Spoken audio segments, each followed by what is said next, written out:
Hi, my name is Nicole Minder, and this is EDL 853 Module 3, Special Education Interviews. So I interviewed my administrator assigned to me, which is Joe Nelson, pictured on the left, and that is his secretary, Miss Ann. They took that when they were doing porch visits this year because this is Mr. Nelson's first year at Southeast High School. He's been in the Wichita Public School System for several years at various high schools, but this is his first year at Southeast. The special education teacher that I interviewed was Lori McNeil. She's also been in the Wichita Public School System for several years, but this is her first year as a special education teacher. And then the paraprofessional that I interviewed was Cassie Bonds, and she is a para at Southeast also. So child find procedures, Mr. Nelson just went through the process of recommending students for the special education program. So they get a recommendation from a teacher, and that goes to either an administrator or the school psychologist or a psychologist. And then they get permission from that student's parents to test their child to see if they even qualify for those services, and then they go through the evaluation process to determine if they do qualify for those services, and then they get admitted to the program, or they don't get admitted to the program, and then we figure out another way to help that student.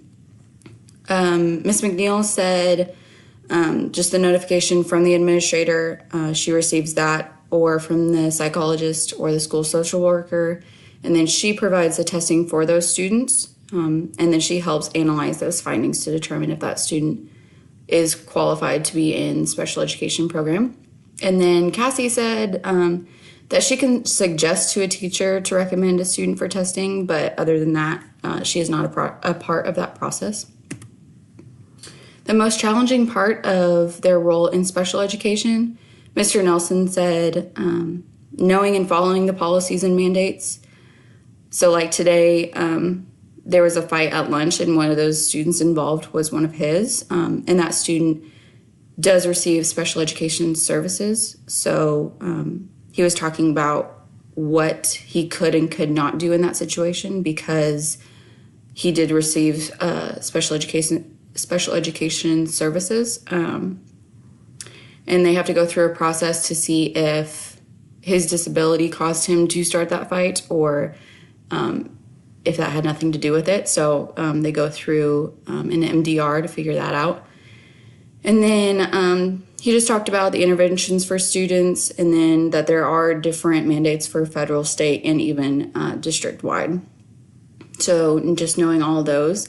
Ms. McNeil said keeping up with special education caseloads, updating those, conducting the IEP meetings, communicating with parents when those IEPs do need to be updated. And then Cassie said disrespectful students, and then with that, lack of teacher intervention when students are disrespectful towards her. I feel like specifically with paras at my school, I don't know if kids just think that they're a para and they're not a teacher, so they can't tell me what to do or what. But I feel like that is a big problem at our school, just kids being disrespectful towards the paras. So she gets frustrated when teachers don't say anything about it. They just kind of let it go. The most rewarding part of their job, Mr. Nelson said, just the same as a regular education student, seeing students be successful. And then specifically for special education students, seeing when and if the interventions start working. That's important to him, and he loves seeing when we're actually helping that student be successful. And then Ms. McNeil said successful students also, and then talked about when students finally get something, that light bulb that goes off in their head. She loves that. And then Cassie said that she really enjoys that one student that wants to be there and isn't at school just for the social benefits or anything like that. Like this student just wants to be here and loves to learn. So she really enjoys that part of her job. Advice on supervision, Mr. Nelson just said connecting with all students, regular education students and SPED students. He notices specifically at lunch, sometimes special education students sitting by themselves or all sitting together and no one really interacts with them. So he would like to see teachers in general, special education teachers, and even paras, either during lunch or in the hallways, talking to those students and letting them know that they do see them. So he would like to see more relationships being built that way. Ms. McNeil said setting up a system of evaluation for special education staff. There isn't one currently in place. So she would like to see something happen, and she suggested maybe having students do surveys to talk about what they'd like that their special education teacher or para does and what they don't like and what they'd like to change, that sort of thing. And then Cassie said actually supervise. She talked about there is no evaluation process for them, so there's really no accountability for a paraprofessional job right now. How do they effectively work with parents of special education students?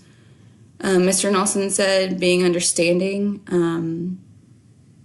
Parents in general can be overprotective, and he understands that, but he finds that parents of special education students are even more protective than normal parents because of their child's disability, and they want their child to get the best education possible, and that's completely understandable.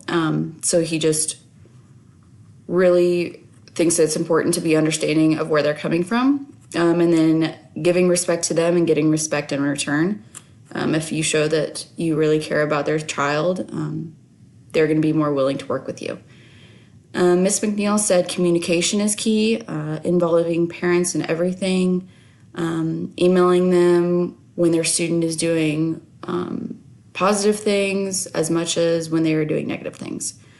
And then Cassie said that she doesn't really have communication or interaction with parents, so she didn't really have an opinion on that.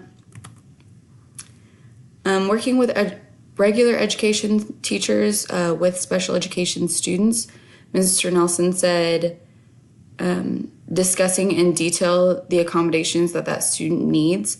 And then he's really into restorative practice, which asks students what happened to you instead of why did you do that. So it kind of reverses the role and takes some of the pressure off the student to where they don't feel so attacked. And so he talked about specifically a restorative circle to see what students like and what they don't like, and maybe how we can change that. And then Ms. McNeil said treating them like any other student, just like a regular education student, and make them feel included in everything. And then Cassie said knowing what their needs are, so accommodations and modifications, and then meeting those. They're not on the IEP to just have words on a piece of paper. Like, we need to follow them. So she thought that was super important. Advice for a first-year administrator. Mr. Nelson said make sure that you are organized, your office is organized, so that when you do have a day like he had today where he was very flustered and there were 1,000 things going on, when he went into his office, he knew exactly where everything was. He knew what he needed to do, where that was, where to find it. He has turn-in baskets for students, and then for teachers separate, and then folders for everything. So when he goes into his office, he knows where things are, so he doesn't get even more frustrated or flustered when he's looking for things. And then finding a balance between work life and home life. He said that it took him a long time to understand and get a true balance between the two lives. So he just stressed a lot that you need to make time for family, and it's hard to leave work at school, but you really need that time away from school to process. Ms. McNeil said, understand the process, so understanding the laws and mandates for special education, federally, student or statewide, and then district-wide. And then Cassie said, knowing accommodations for special education students and also the laws and regulations that go along with that. Describe the role of the special education teacher and the building principal. So Mr. Nelson said special education teacher gets the IEP updated and then make sure that teachers are following those accommodations. And then he as a principal assists teachers in making sure that those students' goals are being met. And then Ms. McNeil said pretty much the same thing, updating the IEP. She has a lot more communication with parents than the principal does, and then making sure that those accommodations are being met. And then the principal overseeing the IEP meetings and assisting teachers with accommodations if needed. And then Cassie said the teacher is the IEP manager and make sure that everyone is following the IEP and reminds them about those accommodations if they see that they're not being met. And then the principal oversees the IEP meetings. So it seems like on this subject, across the board, everybody seems to be on the same page on the different roles between the teacher and the principal. Characteristics they seek in aspiring administrators. Mr. Nelson said that he sees it the same as hiring somebody for a regular education position. He wants to see people build relationships with their students and being accountable for what they say. So especially in our district, which is a low socioeconomic area, trust is a huge thing with our kids. So if you say you're going to go to a basketball game or you're going to go to the play that your student is in, you are there. You don't say that you're going to be there and then you don't show up. Because you lose that trust and it's really hard to get back. So accountability. And then Ms. McNeil said, seeking out special education students and letting them know that you care about them just as much as the regular education students. Seeking them out in the hallway, during lunch, just asking, hey, how's your day? Or if they were sick, hey, are you feeling better? Just letting them know that you genuinely care about them. And then Cassie said understanding patience with special education students, having good communication with them, just like the regular education students, and then thinking about all students. She felt that sometimes administrators are so focused on regular education students as a whole because there are so many of them compared to special education students. She'd like to see an administrator that really focuses on all students and not just the regular education students. And in conclusion, this is my first class in my journey to become an administrator, so I do have a lot to learn. In the coming classes, I'm sure I will learn about all the laws and regulations and mandates that I do have to follow as an administrator. So I'm excited to learn. And also, I think to be an effective administrator, I need to be patient and understanding and be informed about everything, seek out professional development even after I become an administrator, to learn the new practices that are evolving.